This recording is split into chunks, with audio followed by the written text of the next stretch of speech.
Hello hello hello live అయిందా? అయింది 5 సెకండ్లు అయింది. నేను కళ్యాణ్ రాకుండా చూసుకుంటున్నాం. సో నాకు మొన్న పిటిషన్ వచ్చింది. చాలామందికి తెలుగు రాష్ట్రాల్లో చాలా క్వశ్చన్స్ ఉన్నాయంట మిమ్మల్ని అడగడానికి.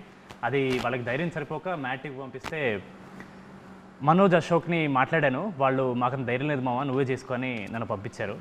సో ఈ క్వశ్చన్స్ నావి కాదన్నా, అడిగేది మాత్రం నేనే. నాకు ఈ క్వశ్చన్ సంబంధం లేదు. ఫస్ట్ క్వశ్చన్, అసలు మీకు మీడియా మీద ఎందుకన్నా కోపం అని ఉంది? మీడియా మీద కోపం ఏం లేదే. ఎప్పుడు అంటే మీడియాతో ఇప్పుడు నా Q&A సెషన్స్ కానీ నా ఇంటరాక్షన్స్ అన్నీ ఫన్ టోన్లోనే అవుతాయి. ఇప్పుడు వాళ్ళు ఏదన్నా ఎటకారంగా అడిగితే నేను వాళ్ళు ఎటకారంగా చెప్తాను, అంతే తప్పితే మనకేముంటుంది మీడియాతో విరోధం. ఈ ఆన్సర్ని అలాగే ఉంచుతాను. నీకేమనిపిస్తుంది, వంశశాలకి మీడియా అంటే కోపం వద్దా లేదా? లేదనిపిస్తుంది. అంటే కొంచెం వాళ్ళతో ఆడుకోవడం ఇష్టం లేదు అని చెప్పకపోతే నెక్స్ట్ వీక్ సితారా సినిమా లేదు, అదే కదా? అట్లే లేదు. లేదు మామ, అంటే కొన్నిసార్లు మీడియాని అప్రిషియేట్ చేసిన కానీ అట్లాంటివి కూడా ఉన్నాయి. బట్ కానీ ఎక్కువ తిట్టినట్టే ఉంటుంది అన్న. తిట్టినట్టే ఉంటుంది అంటే ఇప్పుడు వాళ్ళు అడిగిన క్వశ్చన్ కదా మనం ఆన్సర్ సమాధానం చెప్తాం. ఇప్పుడు వాళ్ళు ప్రేమగా క్వశ్చన్ అడిగితే మనం ప్రేమగానే సమాధానం చెప్తాం. వాళ్ళు ఏదన్నా వెరైటీగా అడిగారు అనుకో, మనం అలా వెరైటీగా చెప్పకపోతే అనవసరంగా మనం వాళ్ళకి దొరికినట్టు అవుతుంది. యాక్సెప్ట్ చేసినట్టు. ఇది నా క్వశ్చన్ కూడా అన్న, చాలా పర్సనల్ ఇంట్రెస్ట్ ఉంది. మొన్న బోనీ బాబాయ్తో ఏదో ఇన్సిడెంట్ ఒకటి జరిగింది. ఒక ఇంటర్వ్యూలో మీరు ఆయన్ని ఇలా డిస్రెస్పెక్ట్ఫుల్గా మాడారని ఇలా చాలామంది చెప్తున్నారు. అసలు అక్కడ ఏం జరిగింది? అసలు అది ఏం జరిగిందని పక్కన పెట్టు, జాన్వీ కపూర్ లాంటి కూతుర్ని కన్నా ఆయనతో ఎవడన్నా గొడవ పెట్టుకుంటాడా? అసలు ఎవడన్నా గొడవ పెట్టుకుని కానీ ఆయన ఏమన్నా అంటాం కానీ జరుగుతుందా?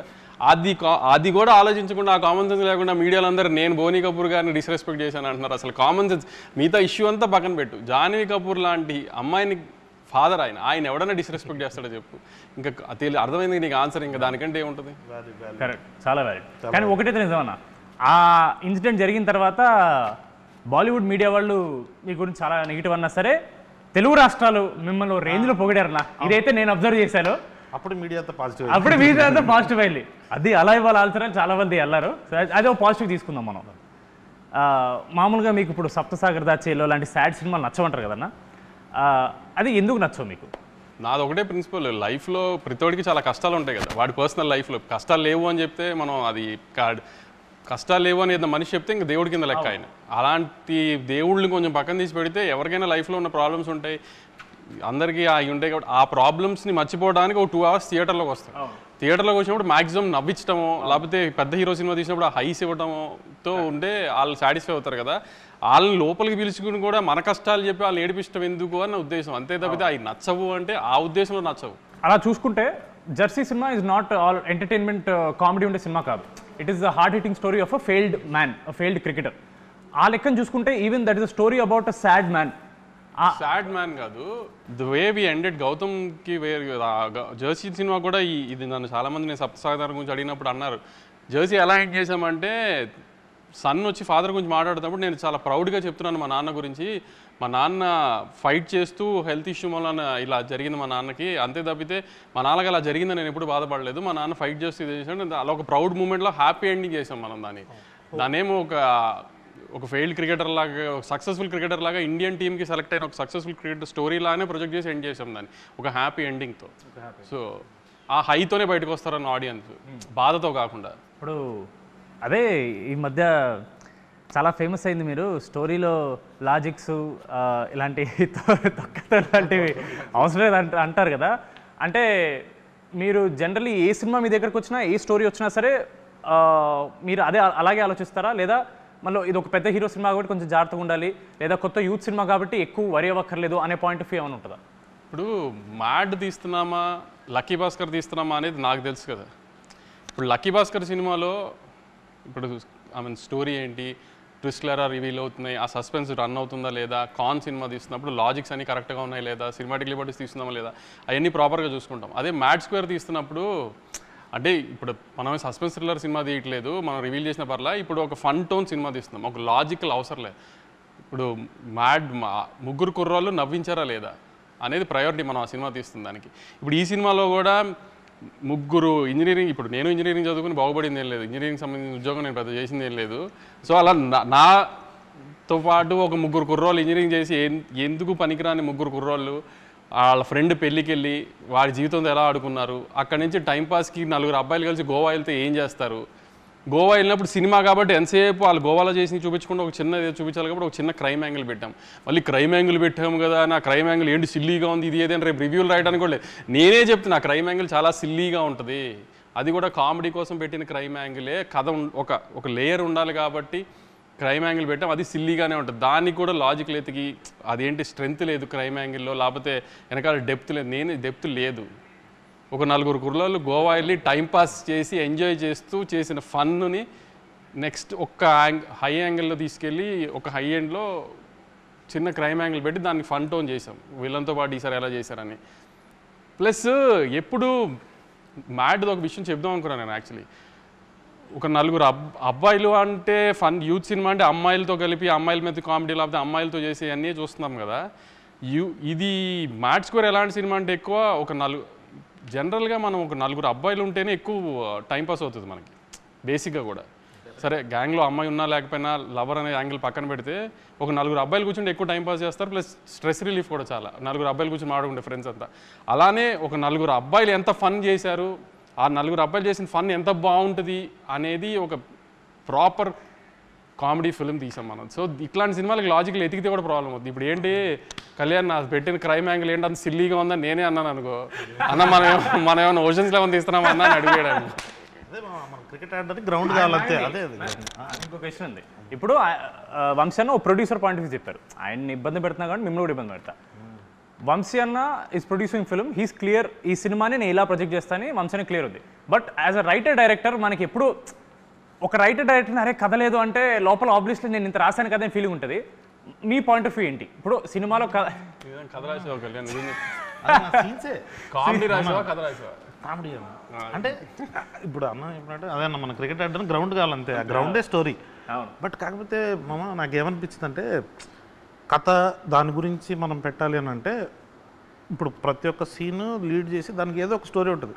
ఇప్పుడు అన్న ఇందాక స్టోరీ చెప్పినట్టు 3 ఫ్రెండ్స్ వచ్చారు, పెళ్ళికి వచ్చారు, అక్కడ నుంచి వెళ్ళారు, దేంట్లో ఇరుక్కున్నారు, బయట పడ్డారు. So Jathiratnalu similar kind of కథే, డిజేటీలో సిమిలర్ కైండ్ ఆఫ్ కథే. కాకపోతే మన దాంట్లో యూనిక్నెస్ ఏంటంటే బెస్ట్ ఫ్రెండ్స్, వాళ్ళ ఫ్రెండ్స్ గుర్తొస్తారు, అరే ఏంద్రా ఇల్లు ఇంత చిల్లర నా కొడుకులు అని చెప్పి వాళ్ళు కాసేపు నవ్వుకోవాలి, ఎంజాయ్ చేయాలి. ఇప్పుడు చిల్లర నా కొడుకులు అన్నాడు కదా, నేను అంటే బాగుండదేమో అని నేను ఆగాను. కానీ అంటే ఒక 3 చిల్లర ఎదవలు చేసే అంటే ఇప్పుడు బేసిక్గా ఎవరిలో అయినా చిల్లర ఎదవ ఉంటాడు. అందరు పాష్గా లేకపోతే డిగ్నిఫైడ్గా, గోవా వెళ్ళి డిగ్నిఫైడ్గా ఉండడానికి గోవా వెళ్ళక్కర్లేదు కదా. ఇప్పుడు గోవానో బ్యాంకాక్ వెళ్ళి డిగ్నిఫైడ్గా ఉన్నాం అంటే వినటానికి కూడా అసహ్యంగా ఉంటుంది, చెప్పిన వాళ్ళు కూడా నమ్మరు. సో ఆ సెన్స్లో వాళ్ళు చేసిన ఫన్ చూడటానికి రావాలంతే. ఇప్పుడు మనం కొన్ని రియల్ లైఫ్లో ఉంటాయి కానీ అన్నీ మనం చెప్పుకుని 4 ఫ్రెండ్స్ మధ్యలో జరుగుతాయి కానీ మనం బయటకు చెప్పుకోలేము. అట్లాంటి కొన్ని 4 ఫ్రెండ్స్ మధ్యలో జరిగే కామెడీలు ఇవన్నీ అంటే గోవా వెళ్ళిందంటే ప్రతిోడు ఎంజాయ్ చేసేస్తాడు, అమ్మాయిలు ఇది ఏదైనా ఒక ఫీలింగ్లో ఉంటారు కదా ఫ్యామిలీస్ కానీ పేరెంట్స్ కానీ. అంత అలాంటిది ఏమి ఉండదు అక్కడ జరిగి చేసేది చచ్చేదేం లేదు అన్న ఫన్ యాంగిల్ కొంచెం లార్జర్ ఆడియన్స్కి చూపిస్తానికి ఒక ప్లాట్ఫామ్గా వాడే మ్యాచ్ స్క్వేర్ని. అది ఇప్పుడు మనకు తెలిసిందే ఎప్పటి నుంచో జరుగుతున్న the greatest war is between producers and reviewers. The greatest war. నచ్చకపోతే చాలా హార్ష్గా ఇస్తారు, నచ్చితే మాత్రం డెఫినెట్లీ మ్యాడ్ వన్ని చాలా పుష్ చేశారు రివ్యూవర్స్ అండ్ మీడియా వాళ్ళు. బట్ ఒకే ఎక్స్పెక్టేషన్తో వస్తున్న సినిమా మ్యాడ్ 2 కాబట్టి దిస్ ఇస్ ఆల్వేస్ కొంచెం టెన్షన్ ఉంటుంది. ఫస్ట్ టైం కూడా మనం ఇంత టెన్షన్ పడలేదు, సెకండ్ టైం చాలా ఎక్కువ ఎక్స్పెక్ట్ చేస్తున్నారు కాబట్టి మనం ఎంత ఇచ్చినా చాలా టైమ్స్ 2-3 రివ్యూవర్స్ అరేం ఎక్స్పెక్ట్ చేసిన దానికి లేదు అని చెప్పి టొమాటోలు ఇవ్వడము లేదా ఈ టీ కప్పులు పలకొట్టడం ఇలాంటివి జరుగుతున్నాయి. మరి మీకు ఏమన్నా అసలు వరి ఉందా ఈ రివ్యూవర్స్ ఇలా తక్కువ ఇస్తే ఏంటి పరిస్థితి, దానివల్ల మళ్ళీ ఏమన్నా నంబర్స్ ఎఫెక్ట్ అవుతాయా అని? నెంబర్స్ రివ్యూస్ ఇవన్నీ అది నెవర్ ఎండింగ్ టాపిక్లే. అది రిలేషన్ ఉంటుందని కొంతమంది, రిలేషన్ ఉండదని కొంతమంది, అది నెవర్ ఎండింగ్ టాపిక్. దానికి ఏమీ అనాలిసిస్ లేదు, ప్రూఫ్ లేదు, ఎవరి అనాలిసిస్ ఏం లేదు. కానీ మ్యాడ్ స్క్వేర్ని రివ్యూ చేయడానికి నేను వాళ్ళని రిక్వెస్ట్ చేసేది ఒకటే, నవ్వు వచ్చిందా లేదా. మీకు నవ్వు వస్తే మంచి రివ్యూ వేయండి, నవ్వు రాలేదంటే మంచి రివ్యూ వేయకండి. అంతవరకు నేనే చెప్తున్నా మీకు నవ్వు తెప్పించడం మా బాధ్యత. నవ్వు తెప్పిస్తామని గ్యారంటీ నమ్ముతున్నాను నేనైతే. ఎందుకంటే నేను నిన్న ఫస్ట్ హాఫ్ చూసుకున్నాను, అంటే మా డైరెక్టర్ ఇప్పుడు దాకా ఫస్ట్ హాఫే చూపించాడు. అంటే సెకండ్ హాఫ్ ముక్కలుగా చూడటం వేరే షూటింగ్ టైం నుంచి ఒక ఫ్లోలో ఫస్ట్ హాఫే చూపించాడు. ఇంకా ఫస్ట్ హాఫ్ నేనే, నీకు తెలిసి ఉంటుంది కదా పెళ్లి ఎపిసోడ్లో కింద పడి దొరికి నవ్వాను నేను. అసలు ఏం సౌండ్లు ఏం లేకుండా మామూలుగా నాకు అంత ఈజీగా నవ్వే వచ్చి సావదు. అలాంటిది నాకు నవీన్కే అసలు ఒక 30 minutes ఊపిరి అందలేదు నవ్వి. సో అలా నవ్వుతామని గ్యారంటీ నేను ఇస్తా, గ్యారంటీ నవ్విస్తామని. అంతే తప్పితే ఇంకా మిగతా మీరు వాళ్ళ రివ్యూస్లో వాళ్ళకు ఒక తూకం వేసుకుని కథ ఇలా ఉండాలి, స్క్రీన్ ప్లే ఇలా ఉండాలి, లేకపోతే ప్రొడక్షన్స్ ఇలా ఉండాలి, క్వాలిటీస్ ఇలా ఉండాలి, అలాంటివి వేస్తే నాకు నేనేం గ్యారంటీ చెప్పలేను. కానీ మీ ఎక్స్పెక్టేషన్స్ రీచ్ అవుతుందో లేదో. మ్యాడ్ తీసింది మనం ఆ రోజు కూడా అదే చెప్పాము, మేము నవ్విస్తాం థియేటర్కి రండి అని. మ్యాడ్ స్క్వేర్ కూడా అదే చెప్తున్నాం, మేము చాలా బాగా నవ్విస్తాం, థియేటర్కి వచ్చి just have fun and go. అది నేను గ్యారంటీ ఇస్తున్నా. సమ్మర్లో పిల్లలందరికీ ఎగ్జామ్స్ అయిపోయిన తర్వాత హ్యాపీగా ఫ్రెండ్స్ అందరూ కలిసి సినిమాకి వచ్చి నవ్వుకుని వెళ్ళండి. అది నేను గ్యారంటీ ఇస్తున్నాను. మీకు బాగా నవ్వు వస్తే మంచి రివ్యూ వేయండి, మీకు అంతగా నవ్వు రాలేదంటే అప్పుడు మీ ఇష్టం వచ్చిన రివ్యూ మీరు వేయండి. లేకపోతే లాస్ట్ టైం లాగా నవ్వు రాకపోతే ఈ క్వశ్చన్ అడుగుతున్నా. లాస్ట్ టైం అంటే మ్యాడ్ 1 మనకు చాలా కాన్ఫిడెన్స్ ఉంది, మీరు ఎంత కాన్ఫిడెంట్ చూపించడానికి ప్రెస్ మీట్లో డబ్బులు రిఫండ్ చేస్తున్నారు. మనం మ్యాడ్ 2కి చేసినప్పుడు ఏమనలేదు, దాని మీద చాలామంది అదేంటి వంశీ గారు ఏమనలేదు, ఈసారి భయపడుతున్నారా, ఇలాంటివన్నీ వచ్చాయి. ఎందుకు ఏమనలేదు? మీరు అనడం వల్ల ఏమైనా ఇంపాక్ట్ ఉంటుందా, అనకపోవడం వల్ల ఏమైనా ఉంటుందా? అనకపోవటం మూలన అంట మూలన ఇంపాక్ట్ ఉంటుందో లేదు, కానీ ఆ రోజున you're all new boys, new director, I was making a small film. I wanted to project in that way that I made a very good small film అని జనానికి చెప్పడానికి. అంటే నేను సినిమా చూసుకున్నాను, నాకు బాగా తెలుసు సినిమా గురించి. సో మనం అనుకున్నది సినిమా గురించి జనానికి కన్వే చేయడానికి నేను ఒక సినిమా తీశాను. నవ్వు వచ్చే సినిమా, మీకు గ్యారంటీగా నవ్వు వస్తుంది, దయచేసి సినిమా చూడండి, మీకు నవ్వు రాకపోతే నేను డబ్బులు వెనక్కి ఇస్తానని చెప్పా.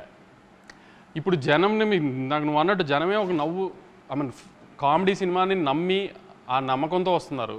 ఆ నమ్మకాన్ని గ్యారంటీ నిలబెట్టుకుంటాము. లేదంటే మీకు ఎలాగో నన్ను ట్విట్టర్లో తిట్టడం బాగా అలవాటు, ఈసారి మళ్ళీ ఇంకొక డోస్ పెంచి తిడుతురు కానీ అంతే తప్పితే. కానీ మీరు డిసప్పాయింట్ అయ్యే సమస్య లేదు. నవ్వటానికి థియేటర్కి రండి, హ్యాపీగా నవ్వి పంపిస్తాము, గ్యారంటీగా నవ్వించి పంపిస్తాము. లేదంటే యాస్టీస్ మీరు అన్న ట్విట్టర్లో ఎప్పుడైనా తిట్టుకోవచ్చు. ఇంకా వంశీనే కాదు, మిమ్మల్ని కొంచెం గ్రిల్ చేద్దామని. మామూలుగా బయట మన ప్రెస్ మీట్ చూసినా చాలామంది ఇలా టాక్ ఉంది, కళ్యాణ్ శంకర్ కాంపౌండ్ అంటే సితారానే, దాన్ని బయట సినిమాలు చేయడు అని బయట టాక్ వస్తుంది. దానికి మీ రిప్లై? బయట మాట్లాడదామా? లేదు, అన్నతో కంఫర్ట్గా ఉంటుంది, ఏది కావాలంటే అది ఇచ్చేస్తాడు, చేసుకోమంటాడు, తర్వాత తిడతాను మళ్ళీ కాన్ఫిడెంట్గా చెప్పేసి అన్నను అడుగుతా.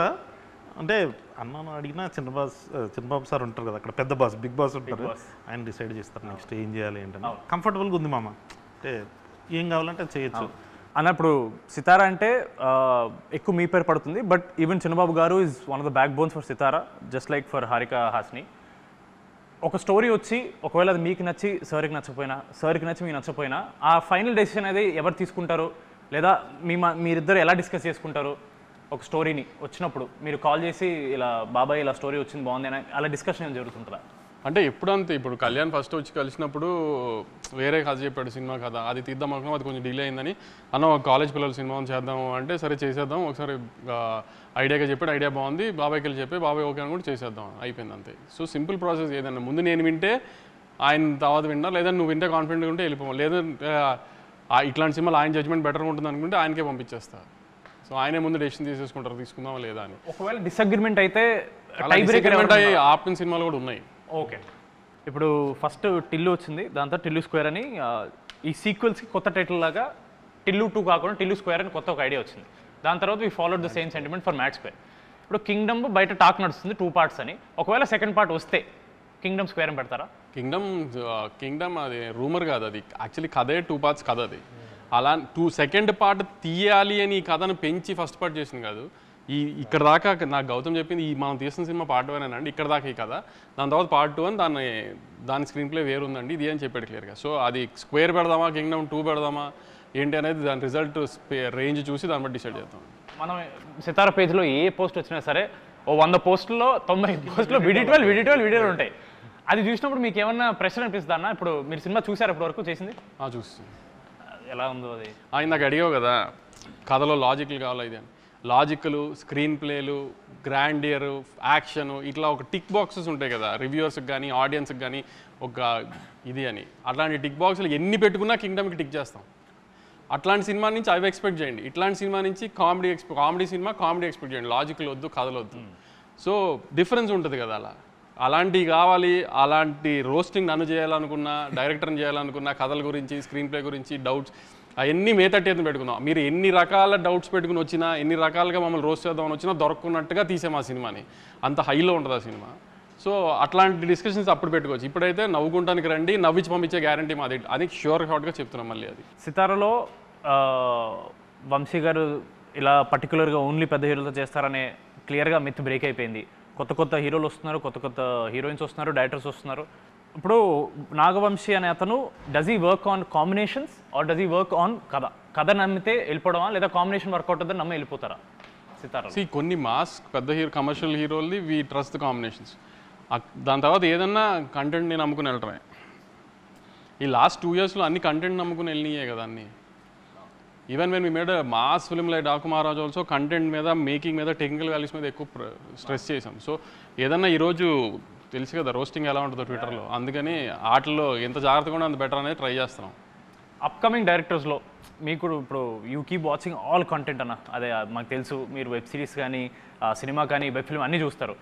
అప్కమింగ్ డైరెక్టర్స్లో if you have to pick 3, నాకు వీళ్ళు ఎంత నచ్చారంటే కథ ఏంటో వినకుండా నేను సినిమా ఓకే చేస్తాననే కాన్ఫిడెన్స్ క్రియేట్ చేసిన ఒక 3 డైరెక్టర్ పేరు.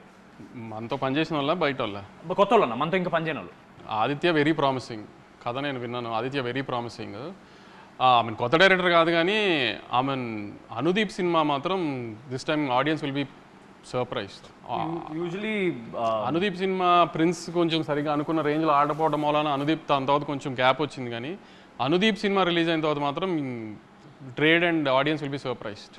బయటది నేను అంతగా ఇంకా ఏం అనిపించలేదు, కానీ మన కాంపౌండ్లో ఇంకా వర్క్ చేయాల్సిన సినిమా, రిలీజ్ అవ్వాల్సిన సినిమాలో మాత్రం మీరు Aditya will be a surprise and Anudeep's next film will be a surprise. అదేనా ఇప్పుడు జనరల్గా పోయిన 2-3 ఫెస్టివల్స్కి మీకు ఆపోజిట్గా కొన్ని సింపతి కార్డ్స్ వర్కౌట్ అయ్యాయని చాలామంది ఇలా మీడియాలో అడిగారు మిమ్మల్ని. దానికి మీరు అవన్నీ మీరు పట్టించుకున్నారు. బట్ ఏమన్నా మనం కంపారిటివ్లీ మనది ఆబ్వియస్లీ అంత పెద్ద సినిమా కాదు, వేరే సినిమాలకు కంపేర్ చేస్తే మనం ఏమైనా అలా సింపతి కార్డ్ ఏమైనా వాడుకోవచ్చు సార్? అంటే ఈసారి యాక్చువల్లీ నేను అనుకున్నా ఏదైనా సింపతి కార్డ్ ట్రై చేద్దామని. నిన్న మొన్న నీకు చూసావు లేదో కానీ మా రవణ మైత్రి రవణ విజయవాడ వెళ్ళి మా సినిమా చూడండి, మా సినిమానే చూడండి అని చెప్పాడు. చూసారా మా మైత్రి రవణ ఎంత అన్యాయం చేశాడు మాకు, మా సినిమా చూడొద్దు అని చెప్పాడు, వాళ్ళ సినిమాని చూడమన్నాడు. మీరందరూ ఇది కొంచెం సీరియస్గా తీసుకుని మా చిన్న సినిమాని ఆయన తొక్కేయకుండా మా సినిమా కూడా చూడాలని అని కోరుకుంటున్నాను నేను. కొంచెం దీనికి ఏమైనా సింపతి జనరేట్ అవుతుందేమో చూడండి. కొన్ని దిస్ ఆర్ దట్ అనే ర్యాపిడ్ ఫైర్ అనుకున్నాను. దాని ముందు నెల్సన్ గారిది, ఎన్టీఆర్ గారిది అని ఏదో బజ్ నడుస్తుంది, దాని గురించి ఏమన్నా? ఈ సినిమాలో తారకన్న బామర్ది హీరోనే కదా, తను అడగండి ఒకసారి అయ్యిందా లేదా అని తనకు తెలుస్తుంది కదా. నేను ఇప్పుడే ఫోన్ చేసి అనుకుంటాను. దిస్ ఆర్ దట్ అన్న మీరు చూస్ చేయాలి, గౌతమ్ తిన్నూరి ఆర్ వెంకటలూరి. ఇది ఒకసారి అడిగారు. వెంకీతో ప్రొఫెషనల్ రిలేషన్షిప్ కన్నా పర్సనల్ రిలేషన్షిప్ చాలా ఎక్కువ. సరే సినిమాలు జరుగుతూ ఉంటే అది ప్రొఫెషనల్గా ఆ రిలేషన్ వేరు. గౌతమ్ ఏంటంటే అంత పర్సనల్ లైఫ్లోకి తను అంత ఉండదు, తను అంత ఈజీగా ఎవరిని అలా తన లైఫ్ తను చాలా క్లోజ్డ్ డోర్స్లో ఉంటాడు. సో ఆ ప్రొఫెషనల్ రిలేషన్ చాలా ఎక్కువ. అంటే గౌతమ్ ఎలాంటి అంటే అసలు ఇక ప్రపంచం తలగిందులైనా మనం ఏదైనా చెప్తే విండు, అలాంటిది ఎంతో కొంత కొంచెం మేము ఏదైనా అడిగితే వింటాడు. అంతవరకు గౌతమ్ రెస్పెక్ట్ ఇస్తాడు. ఇప్పుడు సితారా 50th ప్రొడక్షన్ చేస్తుంది. 50th అనుకోవాలి చేస్తుంది అనుకోండి. You have to choose only 1 hero, NTR గారా పవన్ కళ్యాణ్ గారా? ఇంకా కళ్యాణ్ గారు నెక్స్ట్ పెద్ద పెద్ద పొజిషన్స్కి పాలిటిక్స్లో వెళ్ళాలని కోరుకోవాలి, కానీ మనం ఆయనతో సినిమా చేయాలని కోరుకోకూడదు. ఆయన మనకి రాష్ట్రానికి ఏం చేస్తారు, నెక్స్ట్ దేశానికి ఏం చేస్తారని కోరుకోవాలి మనం. ఆయన ఆ పొజిషన్కి వెళ్ళిపోయారు కాబట్టి 50th సినిమా అంటూ సితారాలో మనం యాజ్ ఎర్లీ యాజ్ పాసిబుల్ జరిగితే అది ఎప్పుడైనా తారకన్నే అని కోరుకుంటాను. చాలా చాకచక్యంగా కవర్స్ మించి ఒక డ్రైవ్ కొట్టిన నాగవంశీ గారు చాలా బాగా ఎస్కేప్ అయ్యారు ఆన్సర్, సేఫ్ ఆన్సర్ చెప్పి. Tillu square or Mad square? Tillu square or Mad square? అసలు యాక్చువల్లీ ఈ రెండిట్లో ఏదైనా సెలెక్ట్ చేయడం కంటే నిన్న నేను కళ్యాణ్ కూర్చొని డిస్కషన్ చేస్తున్నాము, మీ ముగ్గురిని సిద్ధుని ఒక సినిమాలోకి ఎలా తీసుకురావాలని. అది టిల్లు క్యూబ్ చేద్దామా, మ్యాట్ 3 చేద్దామా ఏంటి అనేది డిస్కషన్లో ఉంది. అది సో ఈ రెండు కాదు, వస్తే అది Siddhu Jonnalagadda or Naveen Polishetty? Siddhu. Why not Naveen Polishetty? Siddhu is our boy, Naveen is our hero. There is a lot of difference. Mad బాయ్స్లో మీ ఫేవరెట్? మ్యాడ్ బాయ్స్లో నా ఫేవరెట్ కళ్యాణ్. అయ్యో మళ్ళీ చాకచక్యంగా కవర్స్ మించి ఒక డ్రైవ్. ముగ్గురులో MAD మనోజ్, అశోక్, దామోదర్. నితిన్, రామ్, సంగీత్ ఈ ముగ్గులో మీ ఫేవరెట్? రామ్ నితిన్. కనీసం చేశారు కూడా ఏది? అన్నీ పిక్ చేశారు ఇప్పుడు కదా, అది నీ చాయిసే కదా. సంగీత్ నేను నితిన్ బ్రో. నితిన్ బ్రో మీరు అడిగి హారిక గారు చెప్పారు నాకు. తర్వాత వంశాన్ని మాట్లాడి అవును కలుద్దాం అని చెప్పేసి అంటే నితిన్ మామ చేస్తాడని అనుకున్నాను. ఇప్పుడు నేను నారాయణ నితిన్ అంటే తారకన్న కోసం అన్నాను అంటారు. నేనున్నాను కూడా ఇక్కడ ముందున్నాను అంటారు. అలా వైకుంఠపురం ఆర్ అరవింద్ సమేత? అలా వైకుంఠపురం అరవింద్ సమేత అంటే నా కూతురా మా అమ్మని అడిగినట్టు ఉంది నాకు. అలాంటి వాటికి ఆన్సర్స్ ఏం లేవు. ఇది పర్లేదు, మీరు ఆన్సర్ చెప్పొచ్చు. పుష్ప 2 ఆర్ బాహుబలి 2? ఇది కూడా టఫ్ క్వశ్చన్. టఫ్ క్వశ్చన్ అంటే ఏం లేదు, అలానేం లేదు. పుష్ప 2 వి రూటెడ్ ఫర్ పుష్ప 2 ఎక్కువ, ఎందుకంటే ఇండియాలో కైండ్ ఆఫ్ ఇది అది అని. బాహుబలి టైంకి మనకింత సోషల్ మీడియా ఇది లేదు, సో మనం దాని ఎఫెక్ట్ తర్వాత రాజమౌళి గారు వేసిన ప్లాట్ఫామ్ అంతా తర్వాత అందరం ఎంజాయ్ చేస్తున్నాం, కానీ అప్పుడు అంత ఇది లేదు. కానీ we rooted for Pushpa 2 lot. Pushpa 2 హిందీలో బాగా చేయాలి, సో ఐ మీన్ వాళ్ళ పెద్ద పెద్ద హీరోలు చేసిన రికార్డ్స్ అని బ్రేక్ చేయాలని we all rooted for it. కాబట్టి ఎంతో కొంత కొంచెం పుష్ప మీద ప్రేమ ఎక్కువ. ఇంటర్వ్యూ ముగించే ముందు ఇప్పుడు అడిగినవన్నీ బయట వాళ్ళ క్వశ్చన్స్. ఇప్పుడు చాలా మందికి నాగవంశి గారు పర్సనల్ గురించి ఎక్కువ తెలియదు. మన పాడ్కాస్ట్ చేసినా సరే చాలా వరకు అక్కడ కూడా మంచి బాల్స్ కట్టేసి మీకు కన్వీనియంట్ ఆన్సర్స్ కొన్ని ఇచ్చారు. ఇప్పుడు మ్యాడ్ అనేది complete youth film. First part మొత్తం కాలేజ్, చిచోరి పనులు, అమ్మాయిలు. మీ లైఫ్లో, మీ కాలేజ్ లైఫ్లో ఒక లవ్ స్టోరీ, చిచోరి పనులు ఏమన్నా ఉన్నాయా? చివరి పనులు అంటే ఏం లేదు, చెప్పాను కదా, పెద్ద చదివింది ఏం లేదు కాలేజ్లో కూడా. ఆ 60% 65% రావడానికి టైం పట్టింది చాలా. ప్లస్ గొడవలు అంటే ఎప్పుడు ఫస్ట్ నా పేరే ఉండేది. ఐ మీన్ అవుట్ స్పోకన్ అని ప్రిన్సిపల్ దగ్గరికి వెళ్ళాలన్నా ఏదైనా పర్మిషన్లకి అన్నిటికీ నన్నే వాడేవారు. ఇంకా ఇంజనీరింగ్ కాలేజీలో అంటే అమ్మాయిలు ఇవన్నీ ఉంటుంది కదా, జూనియర్లు అమ్మాయిలు బాగుంటారని ఇది అని అదని ఇవన్నీ జరుగుతూనే ఉండేవి. లవ్ స్టోరీలు అంటూ పెద్ద. నాని అన్న మీరు ఒకే కాలేజ్, స్కూల్ ఒకటే స్కూల్ చదివారు. మీ ఇద్దరు ఎప్పుడన్నా చిల్లారన్నా స్కూల్ ఏజ్? లేదు లేదు లేదు అసలు. మీకు ఆయనతో ఏం మెమరీ లేదు స్కూల్లో? పెద్ద లేదు మెమరీ. మీకు తెలుసా అన్న? నాని సేమ్ సెక్షనే ఇద్దరము, అంటే పెద్ద మెమరీస్ ఏముంటాయి స్కూల్లో చదువుకునేప్పుడు. సో మ్యాడ్కి థియేటర్కి వచ్చినప్పుడు ఏం ఎక్స్పెక్ట్ చేయాలి అని ఒక final words? We promise we deliver అంతే. అన్నది చెప్పినట్టు మేము కామెడీని ఇస్తామని ప్రామిస్ చేస్తున్నాం. కామెడీ రాకపోతే అప్పుడు మాట్లాడదాం కంపల్సరీ. కామెడీ రాకపోతే మాట్లాడేది లేదు, కామెడీ వస్తుంది డెఫినెట్గా. కామెడీ వస్తుంది, ఆ కామెడీని నవ్వటానికి మాత్రమే రండి. మళ్ళీ మళ్ళీ అదే చెప్తున్నాను. చిన్న క్రైమ్ యాంగిల్ ఉంటుంది సినిమాలో, ఏంటి క్రైమ్ యాంగిల్ ఇంత సిల్లీగా ఉందని నేనే చెప్తున్నా. క్రైమ్ యాంగిల్ సిల్లీగానే ఉంటుంది, అది సిల్లీగా ఉండి మీరు నవ్వుకోవాలని అలా పెట్టాము. దానికి లాజికల్గా సీరియస్ టోన్లో పెట్టలేదు. ఇప్పుడు మనం ఏమీ రక్త చరిత్ర లాంటి తీయట్లేదు క్రైమ్ యాంగిల్ సీరియస్గా పెట్టడానికి. సో మనం సిల్లీగా ఉండాలని ఆ సిల్లీ క్రైమ్ యాంగిలే పెట్టాము. అది సిల్లీగా ఉంటుంది అని, అంత సిల్లీగా ఉంది అంటారని కూడా నవ్వుకుంటారు కూడా. ఎందుకంటే మధ్యలో ఇండియానికి ఎవరు కనుక్కున్నారు, అమెరికాని ఎవరు కనుక్కున్నారు అని కూడా చెప్పాడు మొత్తానికి. సో అలాంటివి కూడా, అలాంటి చిన్న చిన్న సిల్లీవి కూడా ఉన్నాయి, అవన్నీ చూసి నవ్వుకోండి అంతే. లాజిక్లు ఎతకండి, మీరు నవ్వించే గ్యారంటీ మాది. దయచేసి థియేటర్స్కి వచ్చి నవ్వుకోండి సమ్మర్లో. జనాలు ఎవరు నవ్వుకుంటారు. డెఫినెట్లీ రివ్యూస్లో ఎవరో ఒకరికి మన సినిమా నచ్చదు, వాళ్ళు ఏదో ట్వీట్ మన సినిమా బాగాలేదని ఏదో పెడతారు. సినిమా రిలీజ్ అయ్యి సక్సెస్ మీట్ తర్వాత మళ్ళీ ఒక ఇంటర్వ్యూ పెట్టుకుని వాళ్ళ ట్వీట్స్ని మనం రివ్యూ చేద్దాం, మనం డైసెక్ట్ చేద్దాం. అప్పటి వరకు March 28th mad square only in theatres. మీరు ఒకసారి చెప్పండి. March 28th mad square. ఇప్పుడు దాకా నేను అదేగా చెప్పాను. ఏంటి చెప్పండి అన్న ఒకసారి. March 28th మ్యాడ్ స్క్వేర్ తప్పకుండా థియేటర్లో చూడండి. మా మైత్రి రవి గారు చెప్పినట్టు ఓన్లీ రాబిన్హుడ్ చూడకుండా మా సినిమా కూడా చూసి మా మీద చిన్న పిల్లలతో ఏదో సినిమా తీసాం, మా మీద జాలి చూపిస్తారని కోరుకుంటున్నాను. Thank you.